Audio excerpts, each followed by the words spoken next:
Mən Elmlər Akademiyasından Nərimanova necə gedəcəyəm? 20 yanvardan 28 maya necə gedə bilərəm? Avtovağzaldan Həzi Aslanova necə gedəcəyəm? Bəs təmir vaxtı səfərlərimizi necə planlayaq?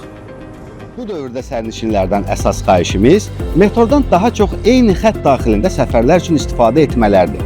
Əgər səfəriniz metro ilə rahat tamamlanmırsa, birbaşa yerüstü nəqliyyatdan istifadə etməniz daha məqsədə uyğun olacaq. Yəni tikinti dövründə siz Həzi Aslanovdan İçəri şəhər istiqamətində rahat səfər edə biləcəksiniz. Amma Həzi Aslanovdan Nizami Dərnəgül və ya Xocasən 8 noyabr istiqamətində birbaşa metro ilə hərəkət etmək mümkün olmayacaq.